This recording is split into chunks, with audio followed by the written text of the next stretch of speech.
What's good, everybody? It's Chattingw, and we're here today with Dave Noodle. and we're about to do this interview. So, bro, tell me a little bit about yourself for the people who don't know who you are. I know you're an entrepreneur, you was an artist, a clothing brand designer, a director to your as well for your own organization that you're coming up with.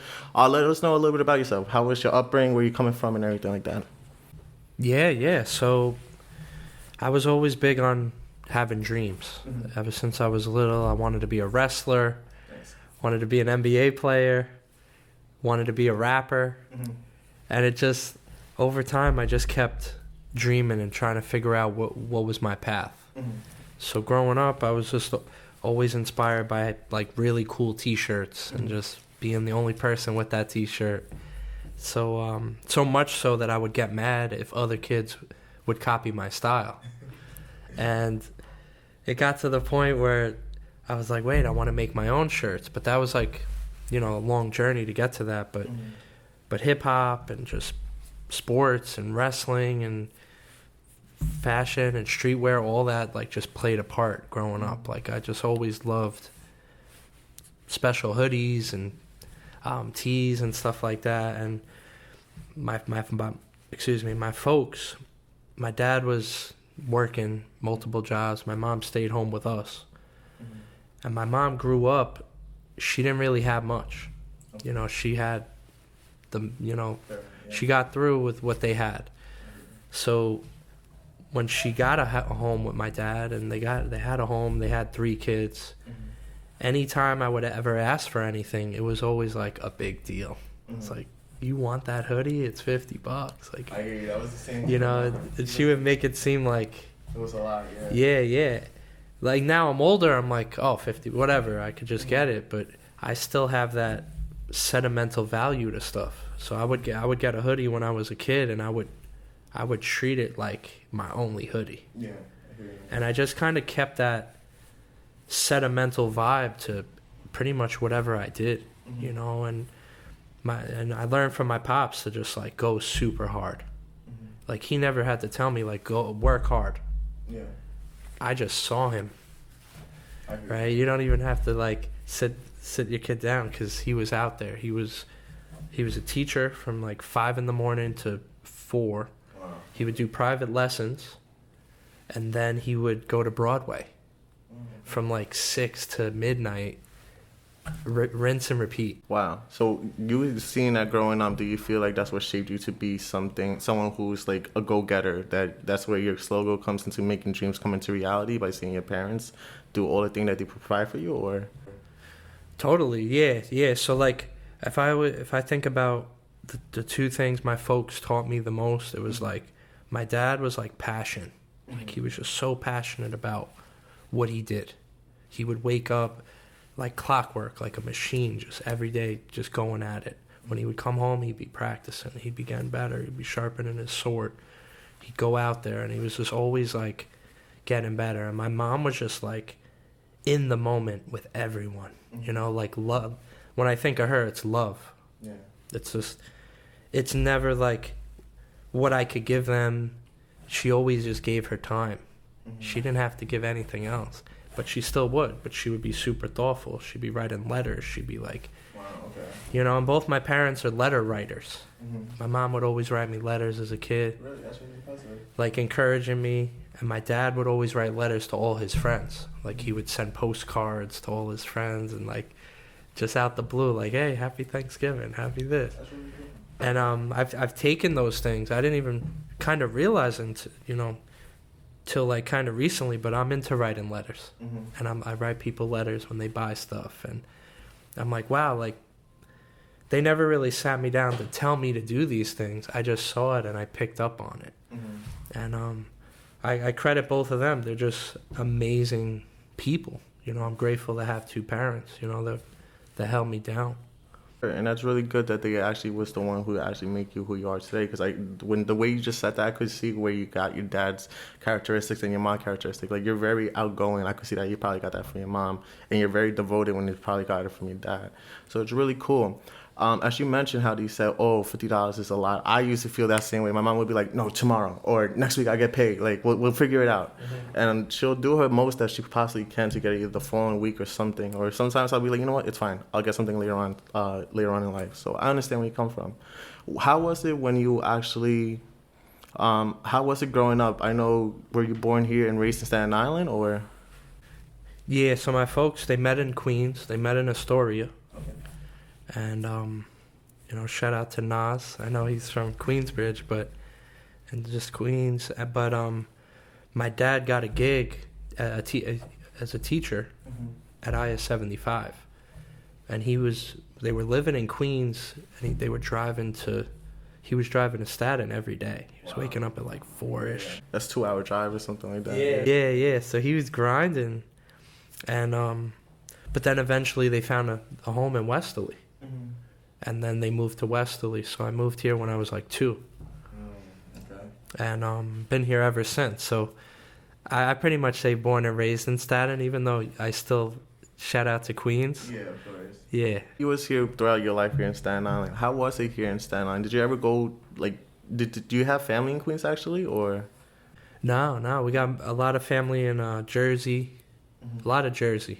Gotcha, okay. Yeah, my mom's side is all kind of spread out, like also Jersey, like other parts, like, but not too much like New York City. Yeah. When was the upbringing of you starting to be more creative and want to make a name for yourself, like from music to clothing brand? What came first? Yeah, for me it was just always, I always kind of wanted my own thing. Like I would be part of something, but then I was like, I wasn't loud. I wasn't really an extrovert. Even now, I don't think I am. I think I'm just kind of forced to talk more.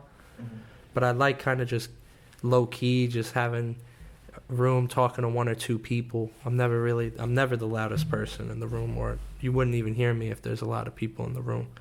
I always just wanted my own thing. I wanted to be the only person with this. I wanted to be the only person with the shirt or the hat. I always took pride in finding out things, like just digging through the crates of life and just finding like a new artist or an underdog that someone didn't know about. You know, that to me was always important, just kind of finding these little gems and never really claiming it like, oh, I found them first. But for me, I was always on that hunt. I always wanted to find a shirt that no one had. I always wanted, if everyone's rocking the ones or whatever, I'm gonna get like the Luca 2s. Stand out more. You know, like, yeah, and I just kind of wanted my own thing. Even though I loved so many things, but I always kind of I didn't want to have what anyone else had, so I just kind of made a lot of those things. Makes sense. As you mentioned, like you don't really like speaking a lot. I saw one a thing that you dropped on February, I can't remember the date, 2022 or 2023, where it was the noodles verse. And over there, honestly, you spoke about certain things from the past and now. Like for example, you spoke about your life and doing music from music to streetwear, and you felt like you were saying why me, and instead of being like, oh, instead of saying why me, it should be me. Like how was that you sharing that? Like what was going through your mind during that time when you was writing that? Yeah, I remember because that was my birthday about a year ago. And a lot of the time I find myself just working alone. I'm in the studio. So I'm always kind of like just going through these transformations a lot. Because when I go teach at a school, I can't really express my feelings. I'm in the zone. I got to just... So that verse was just kind of reflecting, like growing up and being, only had $20 in my socks or something, and just kind of being like, wow, like now I could go do these really cool things. Well, I'm just and I was just with that. It was like a lot of reflection. Like wow, like I remember when I didn't have really anything, and like there was a lot of struggle and the dream was just like a thing on a piece of paper. Like I used to literally write my dreams on a sheet. And I'd be like, oh, get MPC, get computer. I hear you on that. I just got hooked to like checking things. Because then when you check it, you now have this new responsibility because you either have the equipment, you have the platform, and now you have to feed those things. So just reflecting like, wow, like here we are, you know, let's enjoy this. How most of your podcast, all your podcasts, you're pretty much trying to have the journey of someone, the journey of their dreams. How did your journey start off? Like you mentioned, growing up, trying to have one-on-one clothes that you wanted to feel different from everyone else. How did your journey start being more creative? I think the thing that stood out to me when we had to write a short story in like 4th grade. And I remember the teacher said we had to put like a face, arms, and legs on the writing. So it looked like kind of like a creature or an animal or something. And I remember I couldn't write a short story. My thing was like really long. So I guess I didn't really listen to the assignment, but I just had a lot to say when it came to like a creative assignment. And I just remember seeing my character, and he was like 2 pages long. And I think that was like the first sign of, I think I have something to say, or I want to express myself. Because in that moment, I wanted to keep going. And every other class, I kind of just wanted to be in a shell almost. Like I didn't really, I liked math, like science didn't really spark anything. Social studies, you know, I know how it's good knowing history and stuff, but none of it really clicked. But when it came to like creative assignments, I always was like so hungry to do more.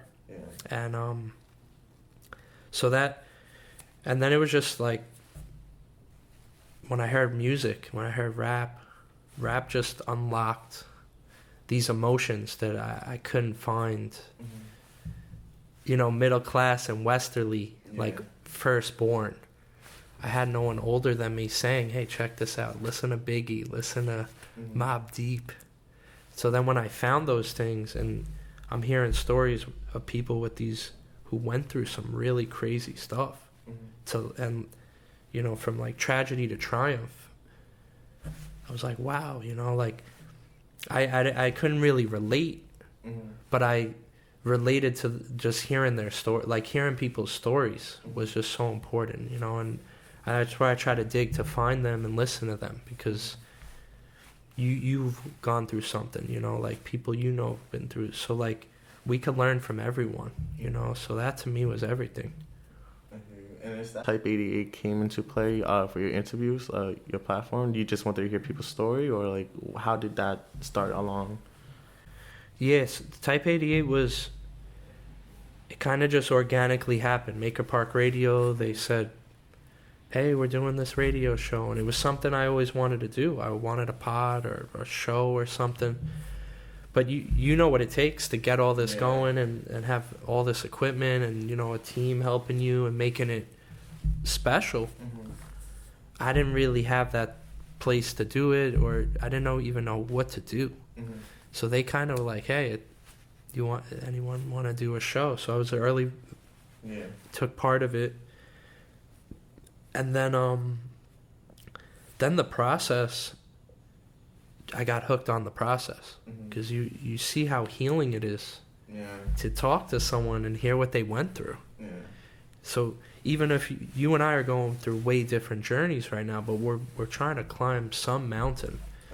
So hearing you climb your mountain, I'm like, oh wait, oh me just dealing with that thing. Oh, it's just that, because my boy did this. And then I was like, I need more of this. It didn't even become I want it to be anything. It was like I need to talk to people, like because of how important it is to. And I saw that the pod actually gave us that chance. Because who's ever available to talk on the phone for an hour about anything? Exactly. But shout out to my boy Drew. Shout out to my boy Paul Mars, because I actually have hour-long convos with them all the time. That's fire. And my mom and my girl, you know. But it's rare. Especially someone you hardly know. Like these are like my people for life, you know. And I was like, oh snap, I just learned from this one. And I was, now we're going on like 6 years doing it. And for me, it's like I want to have like thousands of episodes. Like when I'm 80, I still want to be doing pods. And just because for me, we could learn forever, from everyone. I hear you. And what was the interview that actually woke you up to be like, damn, maybe this will be what I need to be doing right now? So I think it was the journey of doing it during COVID. Okay. Because everything was so locked up. Everyone was kind of just disconnected. We didn't really have a choice. And the pod was like the heartbeat kind of keeping it going. It was like, oh wow, I get to talk to someone for an hour. Yeah, because we were all locked up. Okay. Who were not on each other's nerves because we're like right next to each other the whole time. It's like a fresh convo, and like you're starting fresh. So it was the process during COVID. And then it enabled me to catch a routine. Like, hey, let me do this at a set time. Let me do it on the day that I'm not the most... most people aren't motivated on Monday. Yeah. So I kind of made that the night, like 7 o'clock Monday, and I just made that my open schedule. And I recommend that to anyone that creates content. Lock in one part of the week that that you could do something and be like, yo, this is my time. Because once I kind of created that routine, then my output tenfolded. It wasn't like, what day are you free? And then every week it's different. But like once I knew like Monday at 7, I just kept filling in those slots. And then it became Monday and Tuesday at 7. Gotcha. So just that process during COVID, I could almost say it was like a lifesaver for me. Because it was like a depressing time. It was a dark time. And hearing these stories was everything to me. It helped me so much. And what made you want to choose the name TYPE88 for a show? Yeah, that's a good question. Growing up, of course, New York, Hot 97 was just something. So I wanted something with like one syllable. And then I like numbers. 88 was like a favorite number. Kobe, AOL. 8's my favorite number, so it was like, I want 2 numbers, so I did 88. Also, Maker Park was going to be in a storage container originally. Interesting. They were going to pimp out a storage container and fill it up with digital, and we were going to film it there, and the space was 8x8. So I was like, everything's just connected. And it's not in the container, but I was like, let me just keep it. It's easy to say, it flows, it feels hip-hop. And I just was like, let's roll with it. Nice. How did it start off? Like, who was the first people that actually gravitated to you from interviews? Like, it started from artists to people in the community to even sports players as well. Like, seeing that throughout the years growing and everything, did you ever see yourself where you are today with that? Yeah. So for me, supporting underdogs is everything. Because I remember I still feel like one, even though I've been doing what I'm doing for a while with merch. But then you get in a new industry, you're an underdog, right? Even merch, and I don't want to be Supreme or the Hundreds or any of them. I respect to all of them. But I like being an underdog brand. So I wanted to always feature underdogs. I've always thought about, what if I get Meth or what if I get Raekwon? Like, Raekwon's one of my dream guests. And I also want to get Busta and Jada.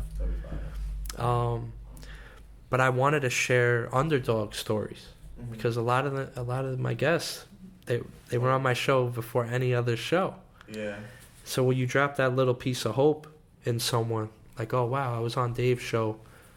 All right, he's not Hot 97 or whatever, Rap Radar. But I think it gives you hope, and just having those moments where, like, yo, this is my first interview, Dave. I don't know what I'm gonna do right now. Like, I'm nervous, and I was like, don't worry, we'll have fun. And then you just get someone in a vibe. It's just like that practice. Like, I feel like us like creating what we love is just practice and it's execution in one. And it's helped me become a better communicator too, which I'm very grateful for. So it's just been that whole journey. And I also saw that you also work with artists like G-Eazy and as well Mike Studs. Is Mike Studs the one who made the song These Days? Because if it is, I used to listen to that song every single day in middle school and high school. So like when I saw that you was actually like working with that, like how did you guys meet and with G-Eazy and Mike Stud? Yeah, so a lot of that was, so shout out to my boy Kurt. He's doing a lot of stuff in a whole new industry now, like dispensaries and all that. But he was an MC, my friend Kurt Rockmore, and he found an opening slots to open for them on the tours. Wow. Okay. So he was like, "Hey, I know you're a brand," and I met him at a Mod Sun concert. He gave me a flyer. I'm like, "Oh, what's this flyer?" But he reconnected with me. He's like, "Hey," and he invited me to go on a bunch of tours. Wow. And the Mike Stud was the first one that I went with. It was like 10 shows in 2 weeks. Wow. And G-Eazy was the next one, a year or two later. So he was the artist opening, and I was just kind of a brand that kind of like sponsored his way to get there. But I was like, how else am I going to pull this off? G-Eazy's bringing the people. My boy's opening. I don't know how else I could get in a room with 1,000 kids 2 weeks in a row. So I jumped on it, and I just jumped on it. I was like, let me see what happens. I threw 50 hats in the back of the van, and we rolled. And I just met thousands of kids. And it was just an eye-opener because I sold a lot of stuff. I remember laying in some of like we went to some like ghetto motels some nights. Like there were some humble nights where we didn't have 200-300 for a room. And there was one night where like one of the rooms got robbed. Wow. And there was a van, and there were people knocking on our door another night, like, and I remember having stacks of money in my pocket, like sleeping, because I was selling all these hats, and I was like, I could wake up and may not even be here, just because of like the type of motels we were in sometimes. It was very humble, and it was just humble laying in a van, bro. Like, there's stuff everywhere in the van, and then seeing G-Eazy in the bus, multiple levels. But it was cool because you got to see how a pro does it, how they do a tour, how many photographers are involved, how many people are involved in the bus situation to keep that organized and fresh and clean.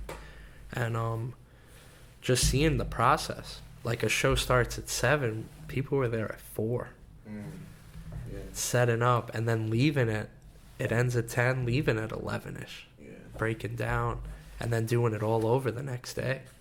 So I got to see that operation and be like, wow, like tours are fun. There's fun aspects, but it's a lot of work too. So those are great moments. Just, several years ago, just riding around, seeing a lot of those guys in the early stages. Like Mike's killing it now. G's had a crazy run. I'm proud of both of them. So to be part of those early journeys was really cool. How did it feel when you were selling hats over there from selling hats at a train station? Because I saw a post of you selling hats at a train station. How was that from like looking back to that? Like, what do you feel? Like you said, it was a humbling thing. Did you feel like you deserved that place, that you was there, that you worked so hard to get there, or what do you think? It was interesting because no one was there for me, but I still sold lots of stuff. So like for me, it was like connecting. I knew G-Eazy was big on black on black. That was his like aesthetic. So I made a lot of black on black hats. I had the black tape with a black hat. I sold a bunch of those. And then I got inspired by some of the lyrics, and still made it an original thing without imposing on anyone's creative stuff. So I like tapped in. I was like, all right, who am I going to see here?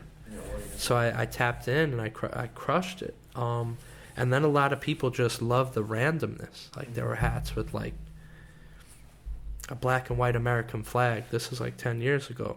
The cassette tape hats, the Buddha hats. I was just so all over the place. So it was like they were kind of at like a thrift new school shop, just floating around in like Idaho or like Pennsylvania or Philly. And people were digging it, and every night I was selling a bunch of stuff, and I had the life-size bookmark. So I tried to make it a moment too. Got photos of everyone with the bookmark, took everyone's Instagram. People followed. And there's still people today that support. So I'm grateful. I've done probably 200 pop-up shops. Wow. So, which was crazy. And then you meet all these people. You give out bookmarks. You remember their names.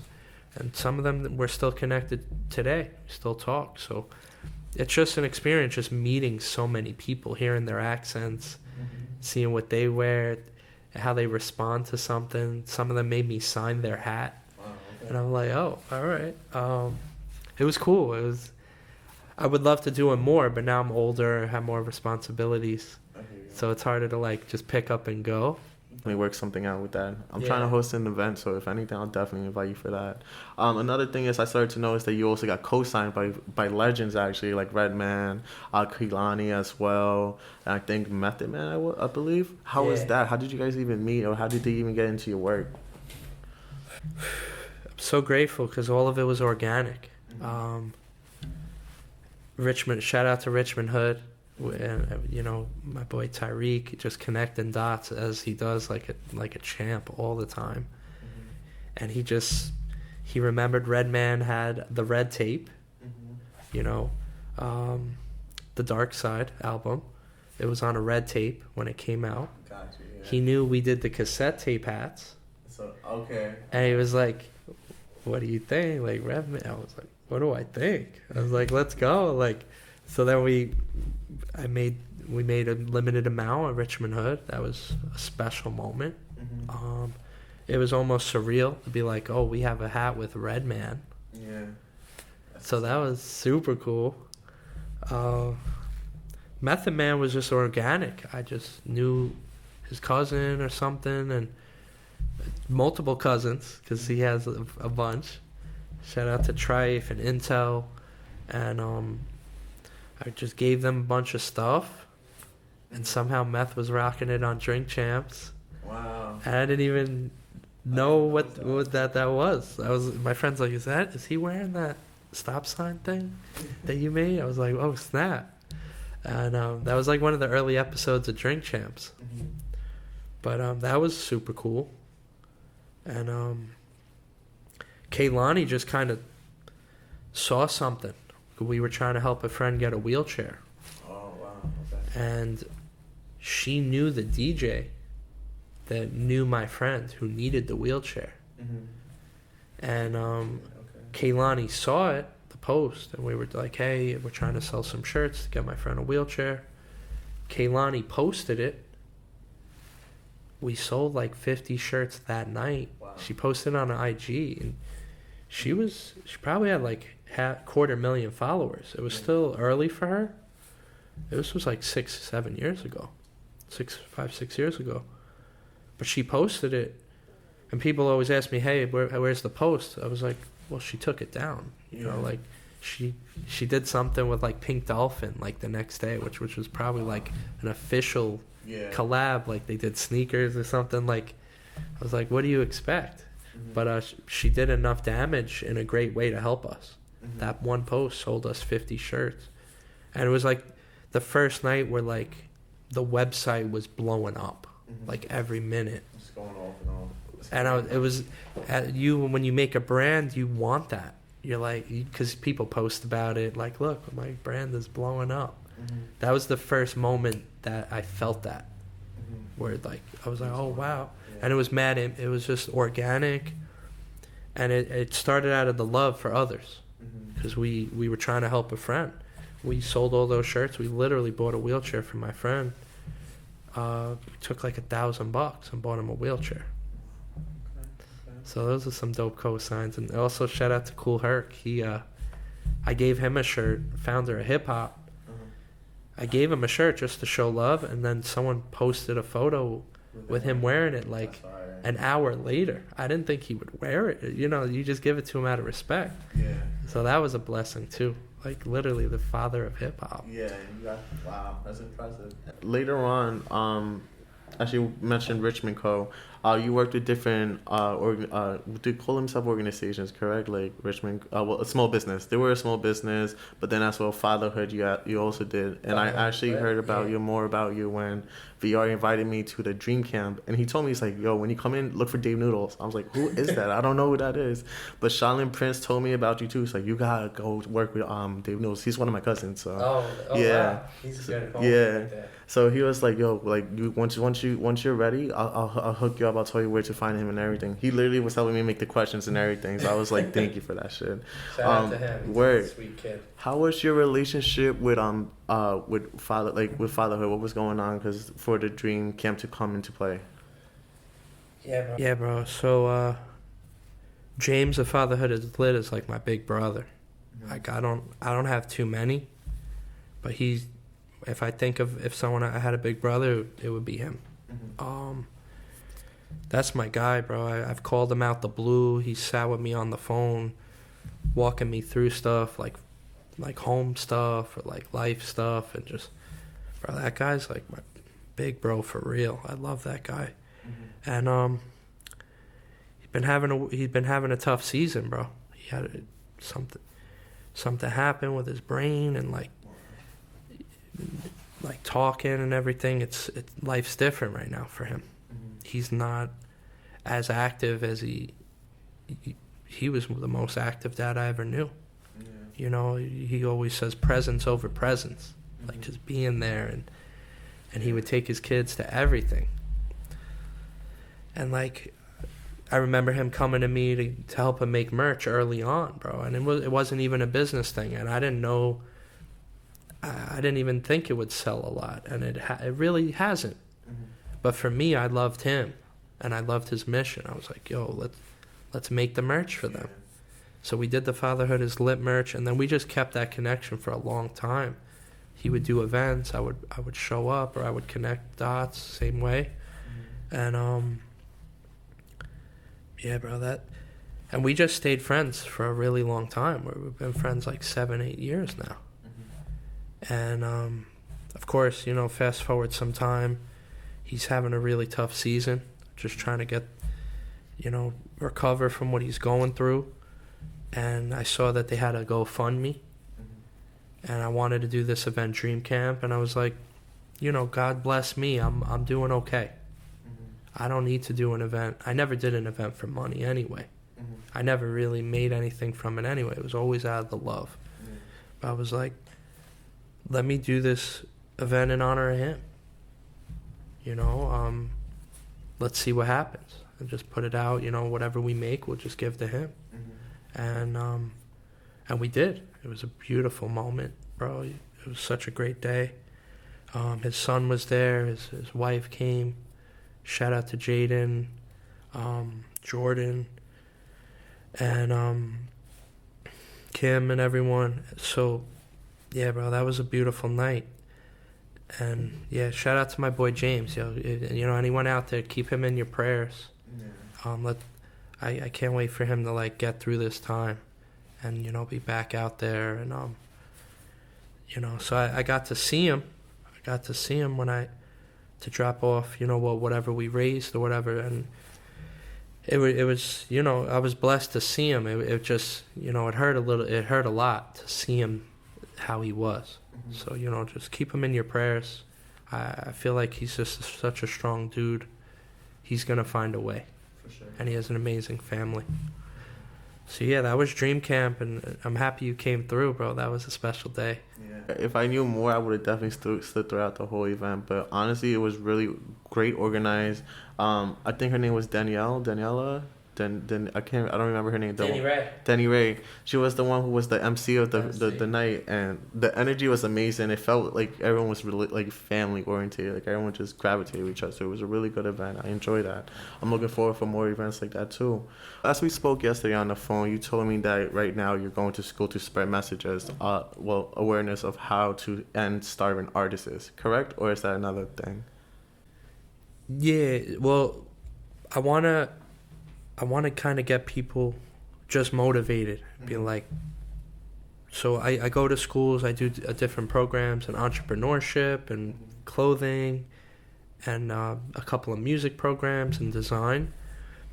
So that's what I'm doing in the schools. Outside of school, though, I'm pushing. I want artists to, to see their worth, to believe in themselves, and tap into the multiple ways that they could earn a living and do what they love the most. So that's something that's important to me, is like, let's end this whole starving artist era, because I feel like we have to go through it, but I don't think it has to be permanent. It doesn't have to be, especially if you're creative. I encourage people to be creative with how they hustle. They don't have to limit it to just one thing, like, oh, this is my art and I'm only going to make it because I want to make it, which I think is a beautiful thing. But like, I try to encourage people, help other people be creative. That's a whole other side of it. And it doesn't downplay or water down how great you are. I was talking to a dude last night. He was saying something about, oh, I don't want to teach because it's like imposter syndrome. I'm like, bro, like, I said, bro, we're going to die before these kids. So why not give them, plant seeds that spark them to be great?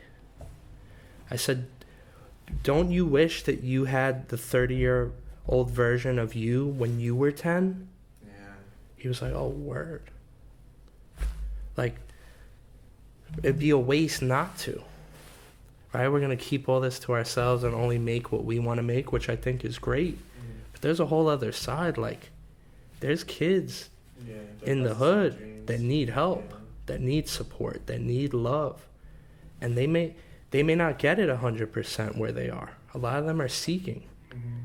And I'm very fortunate. I had 2 parents. It's a responsibility to me to give as much love as I can. And share as much. And even if I show a kid how to make a beat and they don't know how to do it, they didn't know how to do it, what progress, right? Now they're in a whole different place. They didn't make a shirt, now they have their own shirt and they're rocking it. That experience takes you to a new place, even if you don't want to make merch, because you start to see people respond to you. Oh, you made that? That's fire. Oh, you made that? What does that mean? And now you have to, like, break down it a little bit, or now you have to own what you've made. I made a beat, listen to it, and now you have to deal with criticism. Now you have to deal with people feeling it. And then you take all those emotions and do something new. So, like, do these kids a favor. A lot of these kids don't have much. And do your childhood self a favor, because we wish we had us when we were younger. Even, I'm not downplaying any of our folks or anyone who put us on when we were little, but we should be the people that we needed when we were that age. Like, I think that's who I am. I try to be the person I wanted in my life. That's fine. Because I couldn't be my parents. Like, they have to be my parents. They have to be strict. They have to put the law down, right? I couldn't have had... I didn't really want them at that age, but I needed them. But I wish I had a me when I was 10, being like, yo, man, let's make a beat. Let's make a track. Let's make some shirts. I feel like that's just an amazing feeling you feel inside when you impact someone's life like that. Like, how is it, like, after giving that reward, like, helping an artist, like, even teaching a kid how to do something, how do you feel like inside? Do you feel like this is the right thing you're doing? Yeah. I don't know any other way. I just... To me, that's the only way to just show as much love as possible, because I look at every day, I'm like, it's crazy. I don't even want to think of this, but I'm like, yo, if I wasn't here tomorrow, did I do as much as I could have done? Like, and I don't do it to overpressure myself, but it's like, no, wake up, man. Like, your boy James, he's not the same. It's harder for him to make an impact. Anything could happen. I lost my good friend Vinny. Bro, he had 2 kids. He was like 36. one of the most amazing tattoo artists. You know what I mean? So like, I don't want to be too hard, but you got to be real. It's like, yo, how much time do we have? Let's freaking give as much as we can while we're here. And not saying, oh, we're only giving and not taking care of ourselves. No, we should be good. We should take care of ourselves. That's why I say stop starving. Take care of yourself. Diversify your hustles. Make sure you're fed. Because then you have even more to feed everyone. You know, so that's why I'm so big on giving. Because it's like, if you put yourself in a position of giving, you should be good. Right? You know, well, I would hope, you know, and I would hope every artist or anyone is okay, you know, and I encourage them all to ever reach out to me if they feel unsupported, if they feel like they're not able to, like, make it as a creative, because there's ways. But sometimes you just have to, like, there's little doors in our mind that we haven't we don't even know there's the door. To one person is like, yo, why don't you check that little door, open it up, and then like mad doves fly out of it, you know, with little messages on them. So I try to do that as much as I can. I feel like I have to. Definitely feel like whatever you throw out there in the world is going to come back to you later on. For an example, you also got awarded Innovator of the Year and as well as Emerging Artist of the Year. How was that? Like, how did you feel when you got that award? Yeah, that was so out the blue. Yeah, I remember Just Rock the Mic.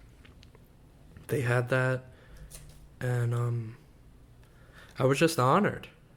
You know, because it feels good to be recognized.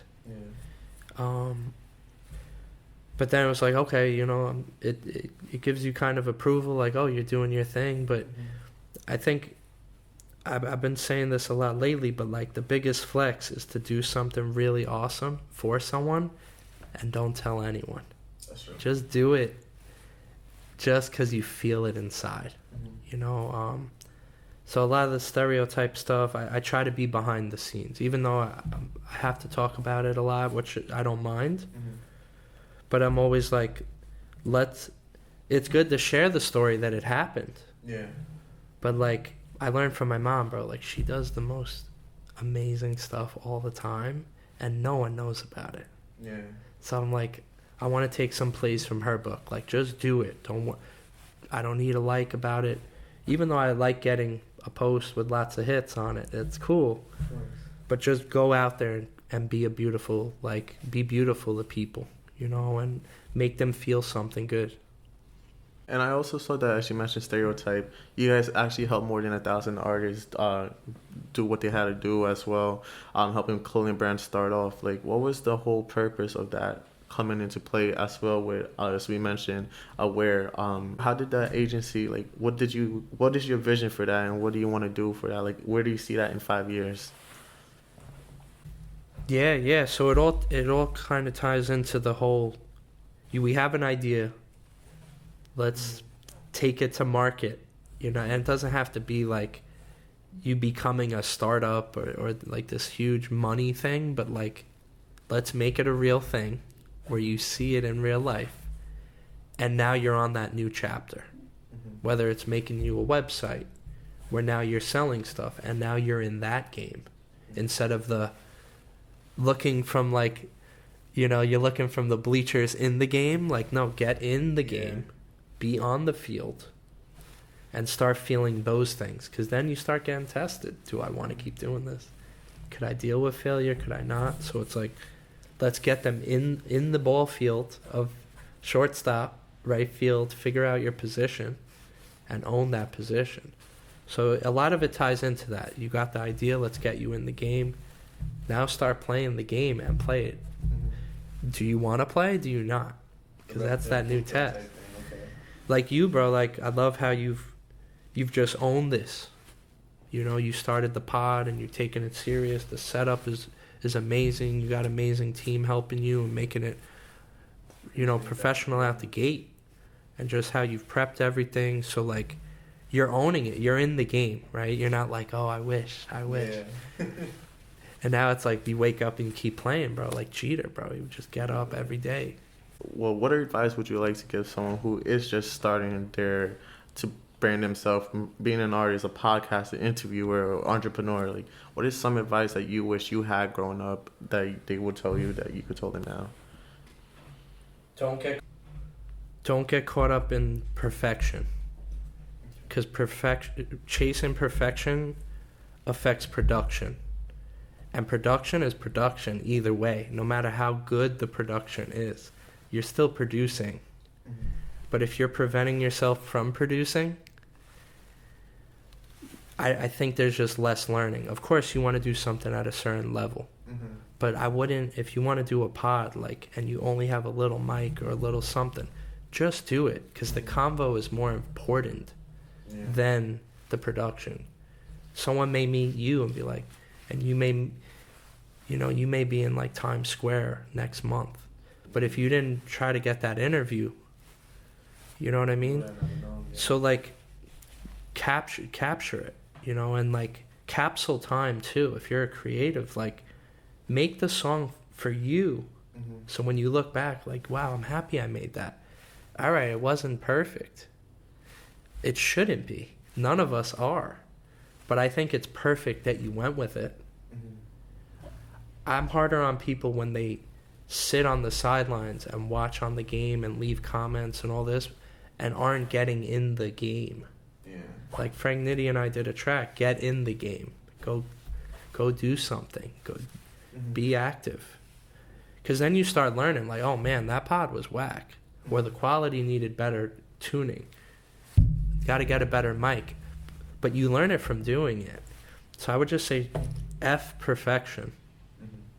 And just focus on waking up every day and putting in your time, and clocking in.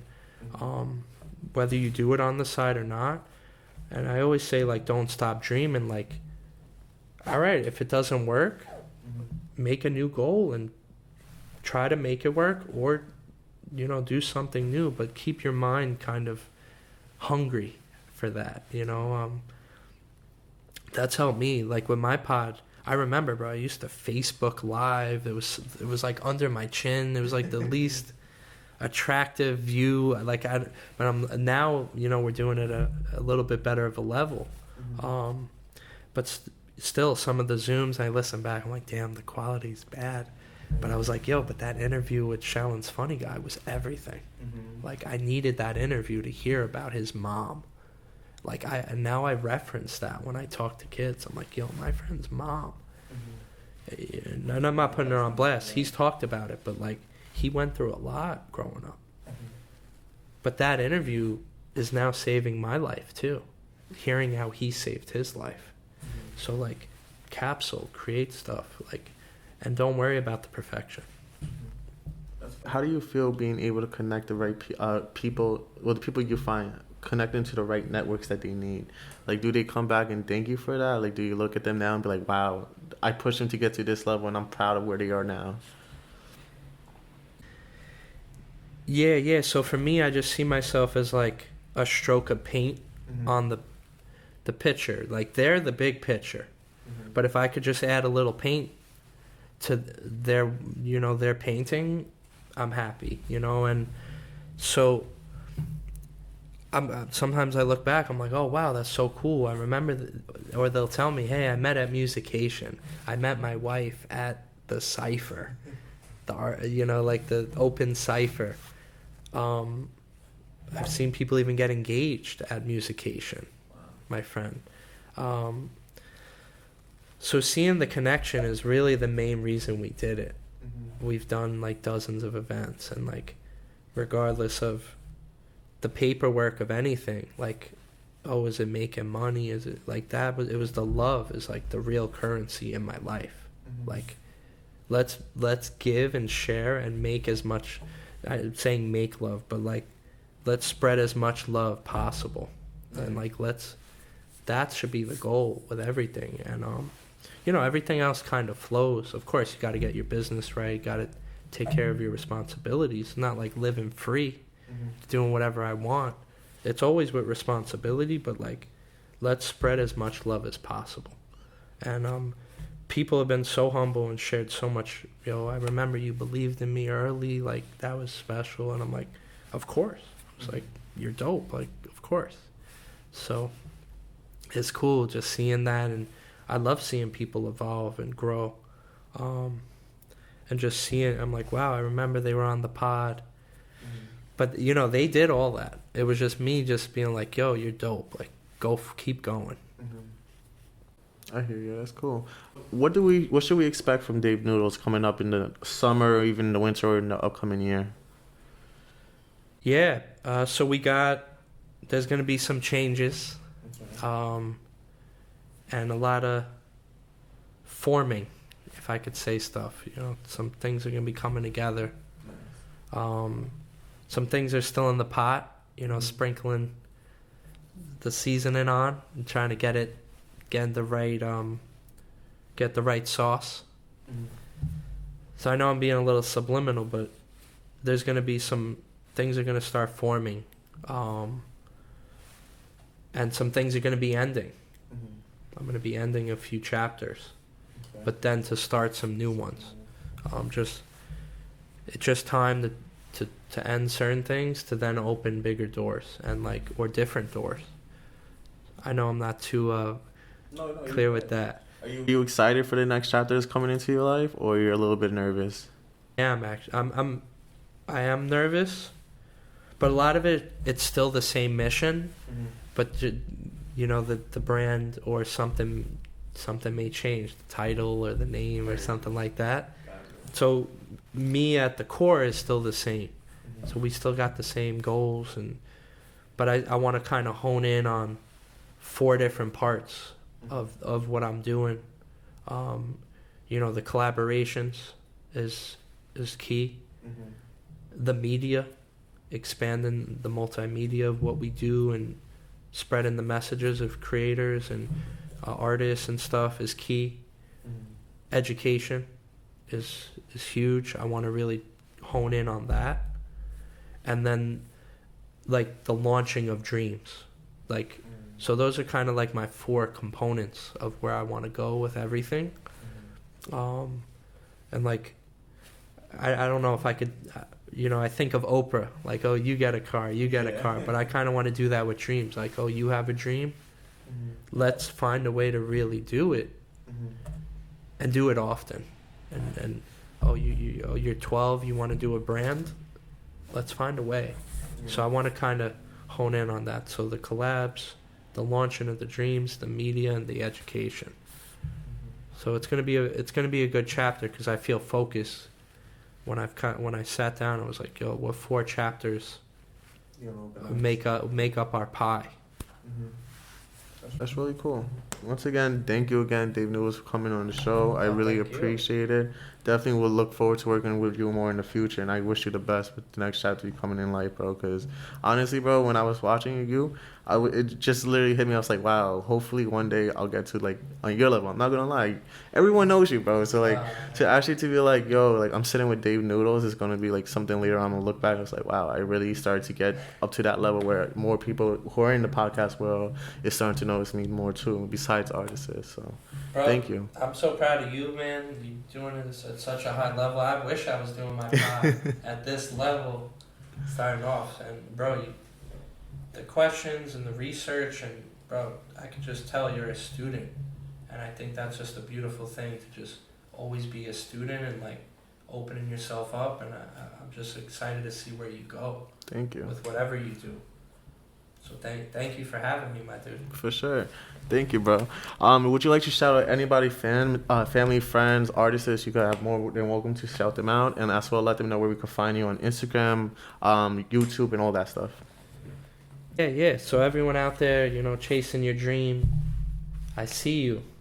And even if I don't see you, we see you. And, so shout out to Ant and Willow and the team for having me here. I can't wait to see where you go with all this. And, I love what you guys are doing. And just everyone out there that has a dream, don't stop. Figure it out. And Dave Noodles on all social medias with a Z. And check out stereotypeco.com.